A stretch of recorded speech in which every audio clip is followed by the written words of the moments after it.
historia ime ka qenë shumë e idhur kur kam qenë shumë e vogël. Brenda familjes të kesh të gjitha edhe të thonë jetime, trauma shumë të mëdhaja kur thosnin ja kjo jetimja, na i mbyllnin gojën, që mos kollitesin. Dhe sot e kësaj dite që më dridhen këmbët. Më keni telefonuar sepse jeni shokuar me atë që ju ka ndodhur në Shqipëri. Përshëndetje miq dhe mirë se erdhët në këtë video. Keni hyrë në kanalin tim zyrtar në YouTube, Odeta Dume Mandro. Për të qenë pjesë e live-eve të mia, mund të abonoheni duke klikuar poshtë tek fotoja ime. Ditën e sotme me live-in tim do të shkojmë në një ishull të Greqisë, do të lidhemi me një 53 vjeçare, një emigrante shqiptare e cila është larguar që prej vitit 2000 nga Shqipëria, quhet Majlinda Keço. Përveç se është një fanse e të gjitha live-eve të mia, ditën e sotme ajo padyshim që do të japi një mesazh shumë të fortë për të gjithë njerëzit që kanë një problem për denoncuar që zëri i tyre të dëgjohet, por do t'rregoj dhe pjesë nga jeta e saj. Ajo erdhi në jetë në vitin 1972 dhe fatkeqësisht kur ishte vetëm 2 muajshe, nëna e saj u largua nga kjo jetë për shkak të një sëmundje të rëndë, kancerit në gjë që ajo kishte. Kështu që hap dritaren dhe ftoj më një herë Majlinda Keçon për ta dëgjuar edhe rrëfimin e saj. Majlinda, përshëndetje. Përshëndetje zemër, desha shumë që të flisnim bashkë.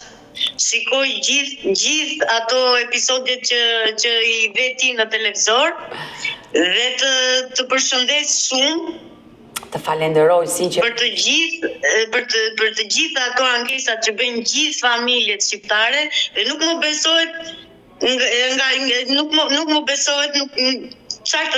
besohet gjithë këto probleme që ka Shqipëria. Unë kam ikur 20 vite dhe tani që kam kohë të lirë i shikoj gjithmonë gjithë këto probleme që zgjidh. Unë sinqerisht të falenderoj, ti për herë më dërgon fjalë të bukura, komplimente në Facebook dhe ndaj sot vendosa që të merrsha në telefon dhe të flisja me ty. Ju jetoni në Greqi?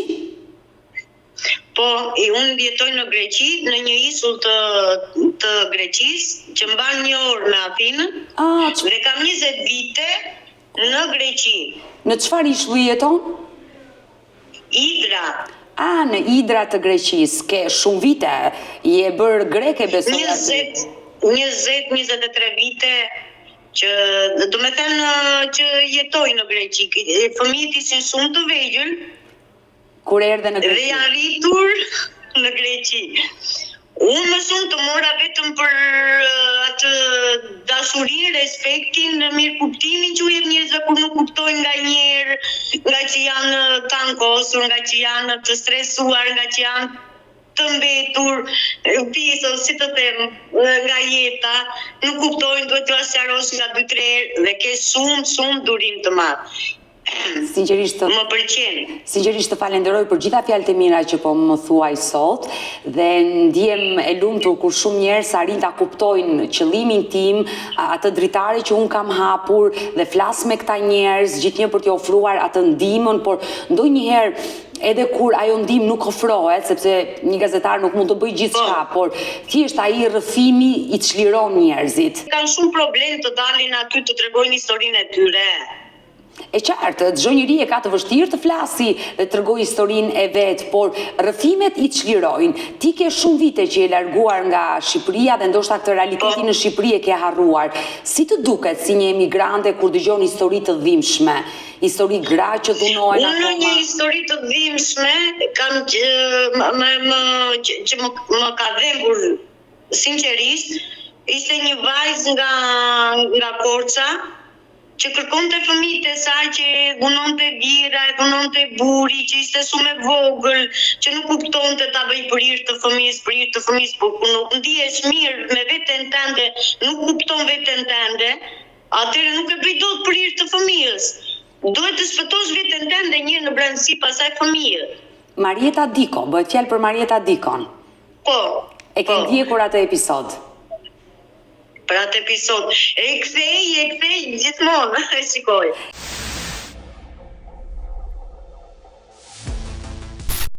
Dëgjoj, historia ime ka qenë shumë e idhur kur kam qenë shumë e vogël. Mami më ka vdekur do me thënë kur unë kam qenë 2 muajse dhe jam rritur në jetimore në Vlorë dhe i kuptoj shumë mirë jetën do me thënë të njerëzve që sa të vojtur janë.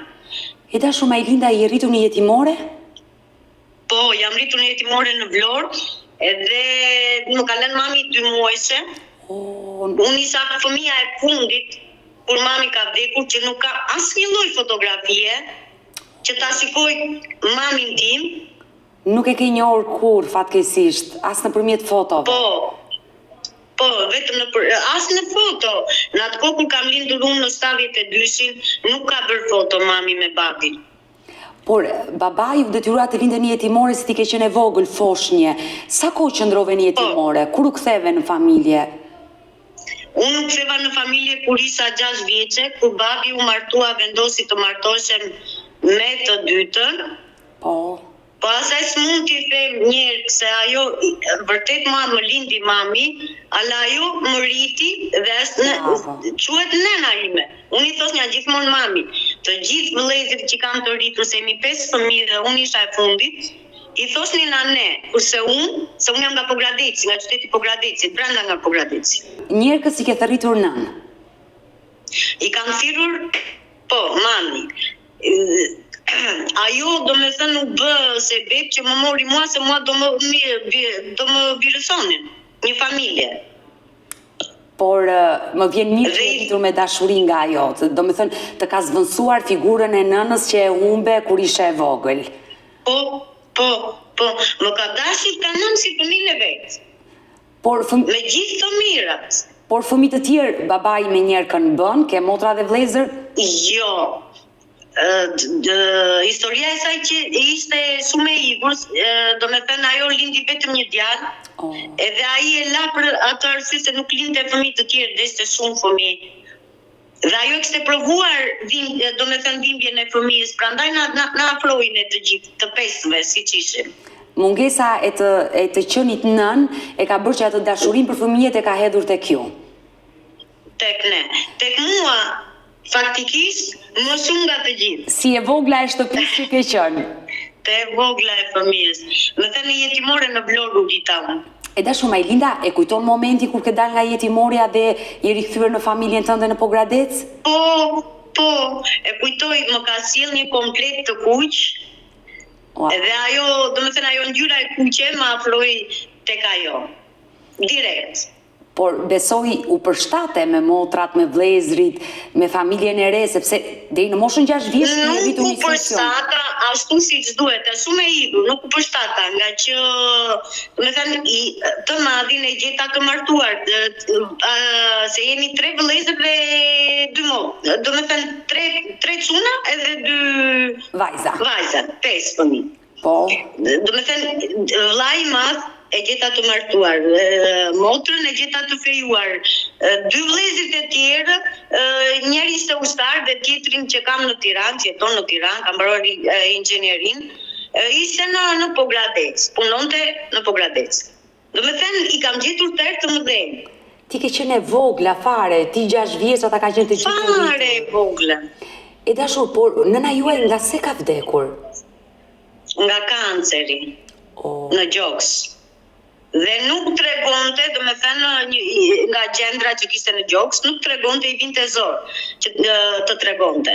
Dhe që momenti që i bërën Gjilpera se u bë keq, Gjilpera i bëri reaksion. Nuk e dinin infermierët, doktorët në Pogradec që i bënte reaksion, edhe ajo mbaroi aty direkt, dere çuan në Korçë ajo nuk mori me do të frymë. Dhe mua më çuan direkt në jetimore. Në Korçë. E dashu Majlinda, më preke shumë që më the nënë nuk e kam njohur as nëpërmjet fotove, nuk as edhe një herë, dhe më prekin shumë historirat kur tregojnë për nënat e veta, më prekin shumë, se dhe jam bullizuar. Je bullizuar pse? Kur vinja në shkollë, edhe në momentet që iknim për marshime, që bënim Se kam bërë gjysmën e komunizmit, gjysmën demokracia më ka zënë. Edhe kur vini në shkollë, kur thoshni mami më ka bërë këtë trik, ose mami kur bëni marshime, mami më ka bërë kështu, më ka dhënë kështu. Do me thënë ma bënin me atë ironinë e tyre, flisin me një ironi të jashtëzakonshme, çfarë të them. Le të themi që nga fëmijëria ke pasur këto traumat e vogla nga bashkëpunëtarët. Po, trauma shumë të mëdha kur thosnin ja kjo jetimja, që të kesh të jetos me baban, me vëllezërit, edhe me, nuk mund t'i them mirë këse është shumë gjë e keqe, të më falësh, nuk them mirë. Nën. Të kesh dhe mami, të jesh brenda familjes, të kesh të gjitha edhe të thonë jetime, është shumë e vështirë. E ke përjetuar. Nuk ka përzet. Të besoj. Në jetimore mbaj mend sa pjesë që na silles që shumë keq. Që në ato kohë. Që na arrin, na vinin një staf të madh tane. Dhe kush nuk flinte, na godisni. Ose kush ishte i sëmur, po. Na i mbyllnin gojën, që mos kolliteshin. Të mërshme, që në kohën e komunizmit, pra që në kohën e komunizmit janë kishë trajtuar. Mua më bën të keq veza. Edhe ajo që të mbaron të tuni shpejt, unë e thosja nuk e dua vezën, se e ndjenja që më vinte së malë. Diçka nuk shkonte. Ajo e mori vezën, ma futin mua në gojë si qishte, dhe më mbyti me vezën. Kur vjen turni tjetër, unë ziva e gjitha unë. Kur vjen turni tjetër, më këthena ajo me kuk poshtë, ban gira në kurit se doli veza direkt. Wow. Dhe u be e madhja. Pas ke patur një fëmijë të lidhur, por falë zotin... Në arrestonin, me radhë, në lanin njërë në muaj. Dhe kur vinte kontrolli matë atere, në thosnin, shiko, se po të reguar, do t'u lem pa bukë. E të mërshme, e dhimshme, fati një jetimi që ke shtrajtohet edhe në institucion aty ku... Edhe në institucion, mos e di se në institucion në atë kohë, flasim kohën e monizmit. Flasim në kohën e monizmit. Në 72-shin, kur të ke lindur dhe jetove 6 vite. Mbaj mend... Dhe i 77? 5 vjeç që i mbaj këto 3 episode që më kanë ndodhur. Dhe nuk... Që na iknin ushqimin në plera dhe na detyronin të janë ushqimet në plera. Të mërshme, momente që nuk i harron kurrë nga jeta jote. Atë them si ka mundësi që 5 vite t'i kem fiksim akoma dhe sot e kësaj dite që më dridhen këmbët. Se janë trauma, zemër, trauma të fëmirisë që të kanë shoqëruar deri më sot, por jeta jote ndryshoi 100% kur babai të mori në shtëpi. Po, babai kur më mori në shtëpi. E dashur, kemi bërë një jetë, më mungonte thjesht mami. Thjesht mami më mungonte. Figura e mamit që nuk e dinjat si ishte. Se për lek nuk vuanim. E qartë, të mungonte era dhe dashuria e asaj që të solli një jetë. E mamit. Fatkeqësisht Zoti e mori pranë vetes. E dashur Majlinda, ti tek varri nënës ke shkuar besoj, as aty nuk ka foto? As aty nuk ka foto. Ke kërkuar në fis, nuk e gjetur as një foto të nënës? Po, kam kërkuar edhe kish vetëm një fotografi, thot babi, se babin e kam pasur komunist, në atë kohë. Të gjithë prindrit tanë? Nuk mund të themi gjinjestra. Të gjithë prindrit tanë? Ka qenë mirë me punë. Dhe thot babi, do më thënë vllai i mamit tënë, thot, kishte një fotografi që kishim dalë bashkë, e mori për ta zmadhuar, ta vënë në një kornizë, edhe kur ja kërkoi unë që ta dyfisonte, nuk ma dha mbrapa.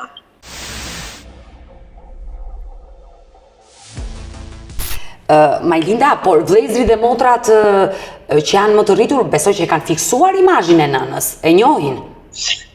Po, dhe tek mua gjithmonë ajo më vret më shumë, që ndjen shumë keqardhje. Tek mua e ndjen.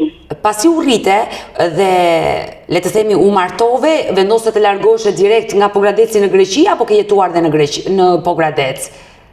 Shiko, unë Jam martuar në 94 dhe kam ikur i bie në 2000. Në vitin Kur djali i mat ishte 6 vjet. 6 vite ke jetuar në Pogradec dhe pastaj emigrove. Mendon të rikthehesh në Shqipëri? Me të gjitha këto që dëgjoj, se kam 8 vite fiks që nuk kam erdhur në Shqipëri. 8 vite që nuk e ardhur? Në Shqipëri. Por pse kaq shumë vite? Më lëndon ajo vdekja e babit. O, kur e ke humbur babin, para sa kohësh? E kam humbur në vitin 2008. Dhe prej asaj periudhe?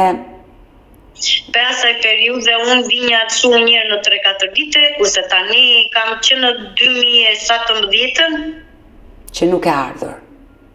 Që nuk kam erdhur me. Por njerëka, ajo që të rriti nëna, jeton e vetëm? Ajo më vdiq, dhe ajo më vdiq, ajo vdiq në 2013. Ka qenë 11 prilli 2013 po më ka vdekur, dhe unë isha pak ardhur. Më vjen dhe nuk munda që t'i vinja pranë. Dhe më vjen ka keqi pas ke humbur të dy. Po. Dhe nuk ke një motiv të fortë që të rikthehesh në Pogradec. Nuk kam një motiv. Vëllezërit 2 janë në Durrës, motra është në Durrës, vetëm unë jam në Pogradec dhe njëri është në Tiranë. Do të thënë të 3 vëllezërit janë në Durrës, Tiranë dhe motra në Durrës. Unë jam në shtëpinë e babit tim, që më fali babi. E qartë, e kuptova. Si është jetesa jote në Greqi? Besoj ke shumë vite, ke mësuar gjuhën, je bërë greke tani. Kam mallë shumë për Shqipërinë dhe më vjen shumë inat kur thonë, do me thënë që në Greqi, Greqia nuk ndryshon shumë nga Shqipëria, vetëm gjuha. E qartë. Zakonet dhe traditat tona jo, në fakt se neve i mbajmë ato zakone traditat të njeriut që duhen. Po. Çfarë të bësh në Shqipëri? Me gjithë to që dëgjojmë, me gjithë to që bëjmë. Na duket shumë e vështirë. Me sa shikoj nuk e ndërmend të kthehesh në Shqipëri, të jetosh në Shqipëri. Jo, se fëmijët i voglit blevin në Athinë në shtëpi. Janë sistemuar aty. Janë sistemuar. Kam 2 çuna, njëri është 30 dhe tjetri është 25. O, me jeti kesh. Je bërë gjyshe apo akoma?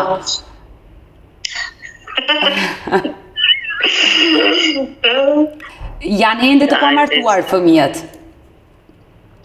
Fëmijët janë akoma beqar, nuk janë të martuar, nuk duan, i kanë vajzat e tyre greke, po nuk duan të martohen. Duan të ecin përpara, le të vazhdojmë kështu të bashkëjetojmë. Po, ecëm, po ashtuja. Kjo rinia e sot me vendos vetë, kështu që bën mirë që i ke lënë të lirë të vendosin vetë për të ardhmen e tyre, por uroj që të bëjnë gjyshe sa më shpejt. Atë dua dhe unë. Ti je e lumtur. Ju flasim, por në anën e dashurisë, në anën e jetës që dua të krijojnë, nuk uju në mes. Është normale kjo. Por merresh me punë aty besoj, punon. Merrem me punë, jam në një hotel, punoj recepcioniste. O, sa mirë, dhe Greqia e ka çik të gjatë sezonin e verës, besoj aty ende ka pushues. Po, deri në fund të nëntorit ka shumë turistë që vinë nga Gjermania, nga Anglia, po më shumë janë amerikanë, që kanë vlerë dhe shtëpi këtu. Që jetojnë. Se është një isul që të jep një qetësi shumë të madhe. Duan qetësi. Se duan qetësi në amerikanët. E da shumë Linda, unë të uroj shumë fat në jetë, uroj nëna më e lumtur me 2 fëmijët e tu, të falenderoj nga zemra që më more dhe më shkruajte për të dhënë edhe një forcë dhe një kurajo të gjitha grave që kanë probleme. Fatmirësisht ti nuk ke asnjë lloj problemi, je një nënë e lumtur dhe ashtu qofsh gjithë jetën. Shumë e lumtur, asnjë lloj problemi, as me burin, as me fëmijët. Buri më do shumë. O, sa më fëmijët shikojnë, më duan jashtëma se me gjithë historinë që kanë dëgjuar nga vëllezërit dhe nga motra, dhe më duan shumë. Deri tani në këtë kohë nuk më ka sjellë asnjë problem, sa shumë e vështirë të rritësh fëmijën në këtë kohë. Të mos flasim që i kemi fëmijët, se fëmijët neve na i njohin jashtë, se brenda sillen mirë. Ke të drejt. Edhe kështu që deri tani jam e lumtur, o Zoti i Madh, me gjithë to peripicira që kam kaluar e vogël, të mos i kaloj tani në këtë kohë. Thuhet të paktën që njeriu gjatë jetës së tij një 10 vjeçar e ka të keqe. Ti ato 10 vjeçare ke kaluar që 10 vjeçarin e parë të jetës tënde, kështu që tani e ke rrugën dritë, besoj. Flasim se gjithmonë vaj nuk vete kur, me problemet vogla me këto do t'i kalojnë të gjithë, po jo t'jen problemet të rënda, si çdo gjë aty për çunat. Flasim për djem që janë të acaruar, për djem që kalojnë E vërtet. Në probleme madhore dhe pastaj nuk dinë në ndonjë situatë. Puna e drogës, e pijes, e të gjithave. Deri tani o Zoti i Madh. Më vjen mirë dhe të uroj të jesh e lumtur. Mirë, të përshëndes nga Tirana, Majlinda, të puth fort. Dhe me kurajo dhe durim të madh që ke. O Zoti i Madh, të durim që ke. O Zot, të falë të Zoti ty, fëmijë dhe burit. Falenderoj. O Zot. Faleminderit. Mirupafshim zemër. Mirupafshim. Mirë, do vazhdojmë të qëndrojmë sërish bashk live për të sjellë një tjetër problematik në këto momente. Do të shkojmë në Greqi, do të hap dritaren për çiftin Krasniqi. Clarisa dhe Saimi Krasniqi prej vitit 2019 jetojnë në Greqi, pra 7 vite që janë larguar nga Shqipëria, dhe vetëm përpara disa ditëve ju kanë bëritur në familjen e tyre në Prenjas një letër nga një bankë. Të shokuar, ku nuk din asgjë, banka ju kërkon parat e kredis. Ndërkohë që çifti tregon që nuk ka marrë asnjë kredi në atë bankë që emrin, mbase nuk dua ta përmend ditën e sotme, do të vendosi vetë çifti nëse do ta deklarojë emrin e bankës apo jo. Por se çfarë ka ndodhur dhe si ju ka ardhur kjo letër, unë hap dritaren dhe ftoj Clarisën dhe Saimirin për ta dëgjuar këtë denoncim, është shumë e rëndë. Saimir dhe Clarisa, përshëndetje nga Tirana. Përshëndetje. Jetoni në Greqi, përshëndetje zemër, që nga dhe vajza. Përshëndetje. Më keni telefonuar sepse jeni shokuar me atë që ju ka ndodhur në Shqipëri. Po. Por çfarë ju ka ndodhur? Mund të marrë vesh ti Saimir. Ata kanë marrë një kredit anit në emrin të Clarisës dhe nusës time. Clarisa ka drika riqi, kanë marrë një kredi. Po nuk e di masa është shuma që kanë marrë.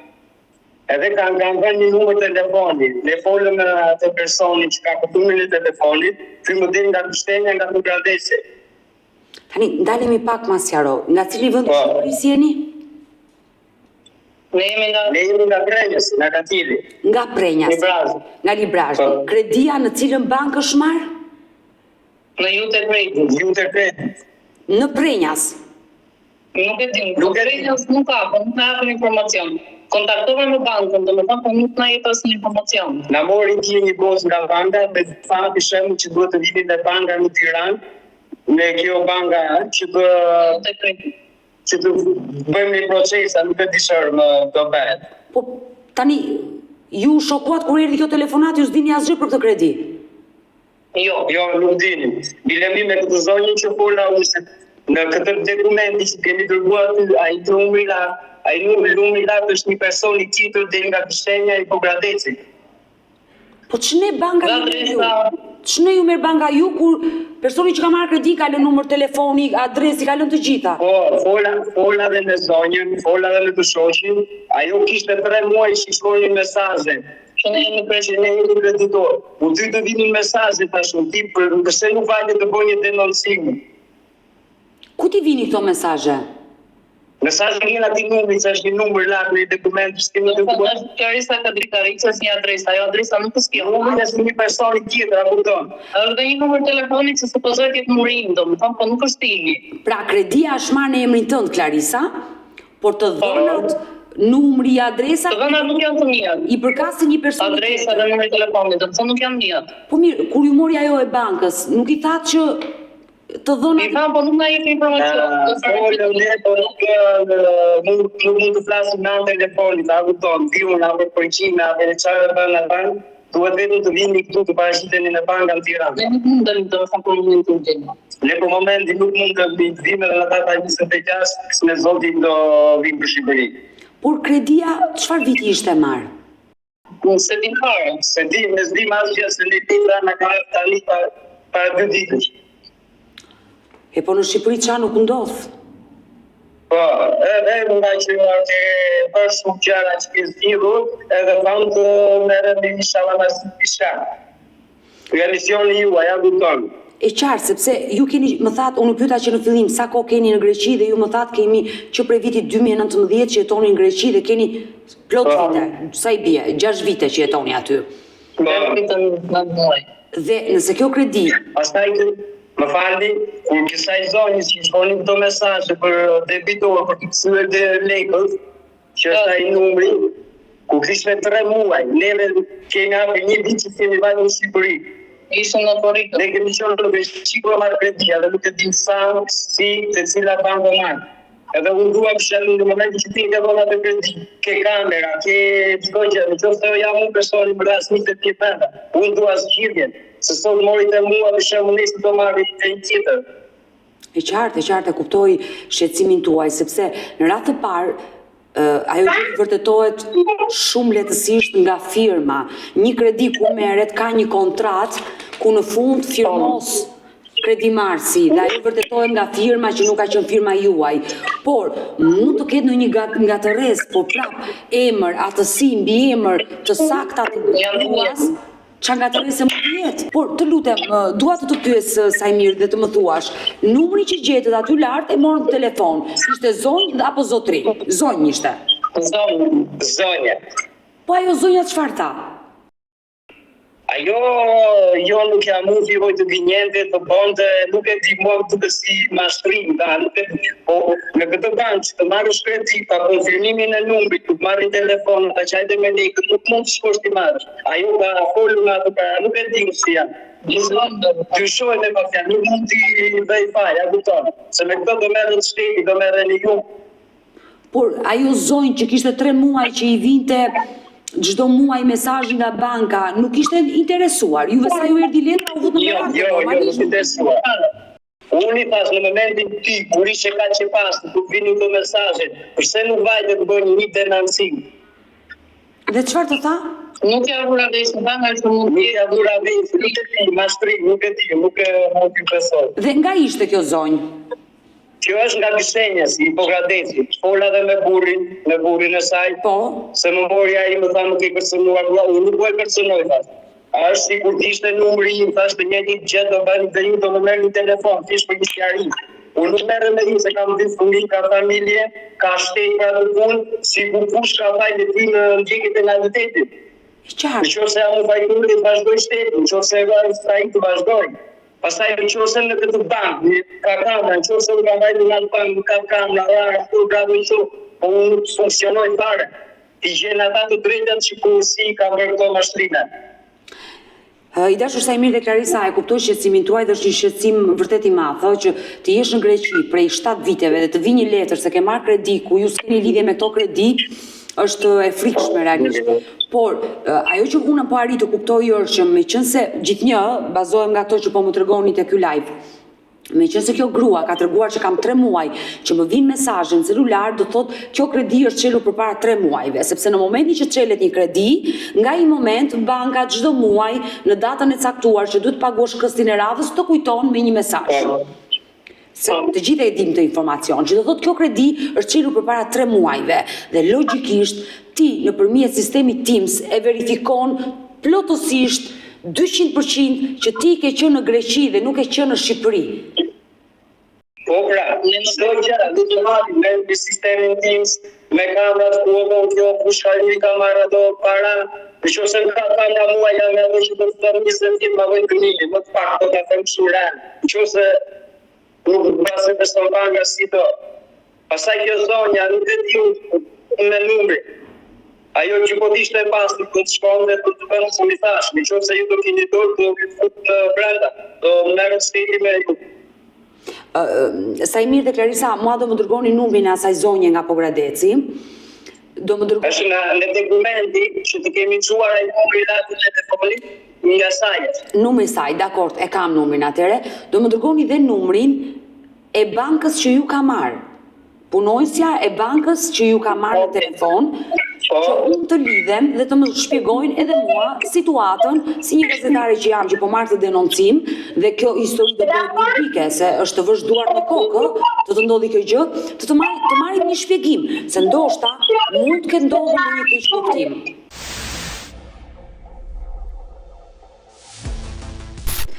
Clarisa dhe Sajmir, tani kjo letra që ju ka ardhur, mua nuk më duket fort serioze. Nuk ka një kokë në krye, një numër protokolli, nuk ka logon e bankës, është një vulë aty në fund, nuk ka një emër të një departamenti drejtorie dhe nuk më duket një letër fort serioze. Tani edhe numri që ju më dhatë, që ju ka marrë banka, unë e verifikova atë numër i përket një kompanie tjetër. Mos është do një lojë e gjitha kjo? Se një parë, nuk e di, po si mund të letën në parë, letën ajo letën në parë. Po si u erdhi letra, në çfarë forme, me post? Në post, në prenjës. Në parë në post në prenjës. Në shtëpi tuaj? Edhe vjen njerëz të motra, të posta në prenjës, posta shqiptare. Por nuk mundi do të motra, se unë besoj që kjo banke ka një deg aty, nuk mundi do të shkonte dhe të fliste, të pyeste? Nuk ka si kjo bankë në prenjës, vetëm në borsë është, Elbasan dhe Librash nuk ka, nga kjo lutë pak si jute. Duke ditur që unë letrën e kam këtu për para dhe ta lexoj. E nderuar zonja Clarisa Kariçi, anë të këtij njoftimi dëshirojmë të kujtojmë për detyrimin tuaj të paguar me shumën prej 20.900 në datën të kësaj letre njoftuese detyrimi i rrjedhur marrëveshjen e kredisë numër. Kjo letër i kujtes me pagesë ju dërgohet pasi kemi bërë disa njoftime të pasuksesshme nëpërmjet telefonatave dhe SMS-ve. Ju lutem, vini re se deri në shkryerjen e detyrimeve të papaguara ne kemi të drejtë t'ju ngarkojmë me kamat vonesë ditor, e cila llogaritet mbi këstin për çdo ditë vonese dhe sqaron detajet. Ndërkohë, ju faleminderit për mirëkuptimin, Departamenti i Riskut, ju të Kredisë Albania ka vulën dhe data që është dërguar 25/9/2025, pra ju ka ardhur në shtator. Adresa rruga Shebeniku, mos gaboj Libra. Ajo s'ka lidhje, nuk ka nesër janë dhe Shebeniku është pali Libras. E qartë, ndërkohë numri që është vendosur këtu poshtë është një numër që nuk i përket ju, po ju përket një zonjë. Por me thënë të drejtën, po e lexoj me vëmendje, është numri i kredisë këtu. Detyrimi i rrjedhur nga marrëveshja e kredisë me numër, pra është numri i kredisë. Të dhënat për Clarisën nuk ka. Një numër pasaporte, letër njoftimi të Clarisës që të bëhet ky verifikim. Nuk e pasaportë. Por ajo që mua vazhdon të më habisi është që ai numër kontakti që juve ju ka marrë nga banka figuron një numër tjetër, gjithsesi unë ju premtoj, Clarisa dhe Sajmir që do ta verifikoj. Do bëj të pamundur që të lidhem ditën e sotme dhe me atë numër që ndodhet aty lart tek letra, që i përket një tjetër zonje nga Pogradeci, do ta marr për ta pyetur dhe atë dhe do lidhem së bashku me bankën që të bëj një verifikim dhe do mbetem në kontakt me ju. Dakord? Në rregull. Okej, presim kontaktin. E në fakt është të vësh duart në kokë, e gjithë kjo histori do me thënë që ka ndodhur pikërisht me këtë çift të cilët tregojnë që ju ka ardhur kjo letër, kanë telefonuar atë numër që ka qenë tek letra, ka dalë një tjetër familje, ata thonë ne s'kemi marrë kredi, ndërkohë banka i thotë çiftit hajde në Shqipëri, paguaj këstin se do hy kamata. Çifti thotë ne nuk vim dot në Shqipëri, ne s'kemi marrë kredi dhe nuk dihet realisht se çfarë ka ndodhur. Unë në këtë momente do telefonoj bankën, sepse çdo lloj banke ka një numër në dispozicion për qytetarin, shërbimi ndaj klientit ku jep përgjigje. Jam e sigurt që banka nuk do të më japi të dhënat që unë do ta pyes kur është marrë kredia, si është marrë, por dua ta telefonoj dhe t'i tregoj të vërtetën që jam Odeta, gazetarja që po i marr në këtë momente për denoncimin që është bërë nga çifti Krasniqi, pra Clarisa dhe Sajmiri. Kështu që do mundohem të telefonoj në këto momente. Në fund asaj letre ka një numër, do i bje në këto momente dhe të flas për të kuptuar edhe situatën. Ndoshta mund të jetë. Mirë të vini në Jute Kredit. Ju njoftojmë se për shkak të përmirësimit të shërbimit, kjo telefonat do të regjistrohet. Mos harroni të shkarkoni aplikacionin My Jute, ku do të gjeni çdo gjë rreth kredisë tuaj. Ajo, përshëndetje, Ersi nga Jute, si mund të ndihmojmë? Përshëndetje, si jeni? Po, Po, më thuaj. Atëherë dua të bëj një verifikim për një kredi të Clarisa Kadri Krasniqit aty në bankën tuaj. Në çfarë date është çelur kjo kredi? Ju kush jeni? Unë jam një person që ajo ka bërë një denoncim, jam një gazetare, quhem Odeta, e cila tregon që është hapur një kredi në emrin tim dhe më ka ardhur një njoftim dhe unë se kam iden. Dua të pyes, kur është çelur kjo kredi? A mund ta kemi këtë informacion çfarë date është çelur? Atëherë mund bëni një kërkesë në email, ju lutem, një kërkesë në email zyrtar që edhe ne t'ju informojmë sepse e kemi të pamundur të informojmë nëpërmjet telefonit për një kliente. Po nëse telefonon vetë klientja. Nëse vetë klientja ju telefonon, ju mund t'ja jepni këtë përgjigje? Patjetër që po. Sepse gjithë problemi është që Clarisa ka prej vitit 2019 që ka ikur në Greqi. Dhe nuk jeton në Shqipëri. Dhe nga informacione që ka zbuluar dhe letra që ju keni dërguar nga banka, kur them ju e kam fjalën për departamentin që ka nisur. Po. Poshtë është një numër që nuk ka lidhje me Clarisën, po i përket një qytetari tjetër nga Pogradeci. Dhe ajo qytetarja ka treguar që kam 3 muaj që më vinë mesazhe dhe mua, thot, por unë nuk kam kredi. Ndërkohë mund të jetë një gabim njerëzor, por që ata janë të shqetësuar dhe ata nuk vinë dot në Shqipëri për ta verifikuar këtë gjë. Ndërkohë që banka vazhdon dhe i thotë që ke kamat, po të shkojnë gjëja në kamat. Kështu që duhet të vini. Dhe ata më telefonuan mua si gazetare, unë jam Odeta Dume, dhe kërkojnë ndihmë dhe unë u premtova që do marr bankën për të folur. Por gjithsesi, ju jeni shërbimi ndaj klientit dhe s'mund të më përgjigjeni në telefon. Unë mund të vi një ditë në degët tuaja për të folur nga afër. Patjetër, edhe në degë mund të paraqiteni, por siç thash mund bësh thjesht një kërkesë me email. Dhe ne dërgojmë tek departamenti përkatës të bëjnë verifikimet edhe të marrim dhe në një përgjigje dhe ju njoftojmë më pas. Dakord, atëherë unë po e dërgoj dhe një email, por gjithsesi po njoftoj dhe Clarisën që edhe ajo në këtë numër mund t'ju telefonoj për të vërtetuar se kur është çelur kjo kredi, sepse nga sistemi tim sigurisht ajo e vërteton gjën që nuk ka qenë në Shqipëri dhe bie poshtë e gjitha kjo gjë. Por uroj të jetë i gabim njerëzor nga ana e bankës. Patjetër që po, në rregull atëherë. Atëherë ju mbetemi në kontakt sërish. Ju falenderoj dhe mbetemi në kontakt. Ju falenderoj, te kaloni mirë. Mirupafshim. Faleminderit. E dija që nuk do të merrja një përgjigje që në këto momente nga banka për këtë problematikë që ngriti çifti, por e lam për një takim të radhës që unë mund të shkoj në një nga degët e kësaj banke apo për të dërguar edhe një email. Ndërkohë për këtë telefonat që realizova, në linjë është akoma çifti, është Clarisa dhe Sajmiri, të cilët dua edhe një herë t'i përshëndes për të treguar këtë lloj telefonate. Clarisa dhe Sajmir, unë sapo telefonova bankën, mora shërbimin ndaj klientit, po ta shikoni aty te fleta është një numër Tirane, prefiks Tirane në fund, që është shërbimi ndaj klientit, është në fund fare të letrës. Unë e telefonova, në fakt ju tregova të vërtetën që jam një gazetare, ju tregova shqetësimin tuaj, ata nuk më dhanë të dhënë, se më thanë që e kemi të pamundur që t'japim të dhëna nga telefoni, por mund të më dërgosh një email, tha që ne ta verifikojmë. Por atë numër aty mund t'i bini dhe ju. Të prisni sa t'ju përgjigjet një klient, sepse ti e Clarisa vetë vajza që ka emrin atë letër dhe ke marrë kredin dhe ata të kërkojnë edhe një numër identiteti të kartës që ti mund t'ja japësh dhe ti pyesësh që çfarë date është çelur kjo kredi. Të më jepni një të dhënë se unë nuk kam marrë kredi. Atë gjë mund ta marrësh që sot bankës që ta tregoj shërbimin e klientit kur është çelur kjo kredi. Por gjithsesi ju mora për t'ju njoftuar që u lidha me bankën dhe uroj të jetë një gabim njerëzor, tjetë një gabim njerëzor nga ana e bankës dhe këto gjëra të ndriqen sa më shpejt, por ju premtoj që do të çoj emailin te banka, mund të paraqitet te dega e bankës, të jem në kontakt të vazhdueshëm me ju që të zbulojmë këtë të vërtetë çfarë ka ndodhur. Ju bëra dhe një email për të nuk ti e përgjigje nga telefoni, se në kontaktoj dijen dhe duke të gjatës në përgjigje.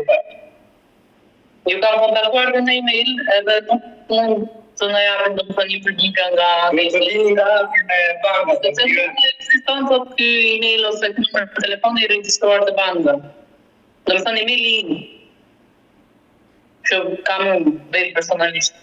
E qartë dhe nuk ti e përgjigje. Mirë, atëherë do ta lëm që unë do gjej mundësinë për të gjetur mënyrën për të folur me bankën, për të shkuar në një nga degët, për ta verifikuar, por vazhdoj të theksoj, uroj të jetë një gabim njerëzor. Ashtu shpresoj mbane. Me radhë, se këtë bësh me bankën, këtë bësh me një robë që do të zgjidhësh me djalla apo diçka. E dashur Clarisa, Këtë bësh me bankën. ti je sigurt që nuk e firmosur në bankë, kur? Po, s'ka. në Korri kam marrë për 5 historik dhe një muaj e 5 dus jam kërë pra te, po nuk kam bajt para asë një lloj banke të thënë. Se ky është një skandal. Pastaj në qoftë në momentin që ne kemi firmosur, në që të shkojmë në këtë bankë, ka kamera, kur o marrë kjo kredi, në qoftë se kemi vajtë ne ke kamera në tregojnë, një po personi ka edhe firme, në tonë, dhe edhe në fundi mua për në gjendje për mashtrim. Clarisa dhe Sajmir, nëse ju nuk keni marrë kredi dhe banka ju ka ngarkuar një kredi, ju keni të drejtë hiti në gjyqë, se është skandal kjo. Po, normale, unë dilemi se të dhe ditë unë do të kërkoj të shpërblim.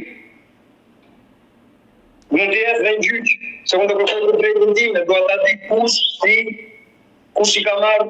Dhe kush e ka bërë të gjithë këtë histori e Po, qartë? për shembull, në çfarë mënyre?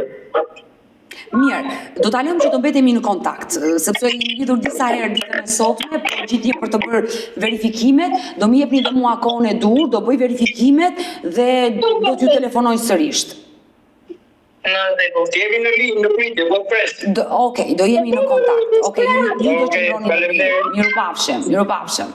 Mirë të dashumish, kemi ardhur në fund edhe për këtë live. Unë ju falenderoj që ndrohet me mua deri në fund të kësaj video. Uroj dhe shpresoj që çifti Krasniqi nga Prenjasi të marrë zgjidhje. Uroj që të jetë një gabim, e kam thënë disa herë dhe vazhdoj ta them.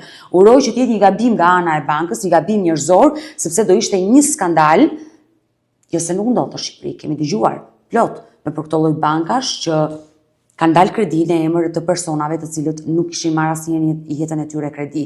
Por uroj të jetë gabim njerëzor dhe çifti ta zgjidhë sa më shpejt këtë problem, por unë do vazhdoj të qëndroj me ata në kontakt për të mësuar të vërtetën se çfarë ka ndodhur. Por nëse dhe ju keni një histori për denoncuar dhe kërkoni që të jeni pjesë këtu në live me Odetën, mos hezitoni të më shkruani në numrin tim të telefonit 069 99 55698 që ndodhet poshtë ekranit tuaj. Mund të më dërgoni mesazhe edhe në rrjetet e mia sociale, Instagram dhe në Facebook me emrin Odeta Dumemandro dhe këto janë faqet e mia zyrtare. Ndërsa këtu lart tek fotoja ime mund të klikoni dhe të abonoheni, të bëheni pjesë e kanalit tim zyrtar në YouTube ku çdo paradite jam me këtë histori, jam me këto denoncime. Faleminderit miq që më ndiqni, më mbështesni. Takohemi nesër. Mirupafshim.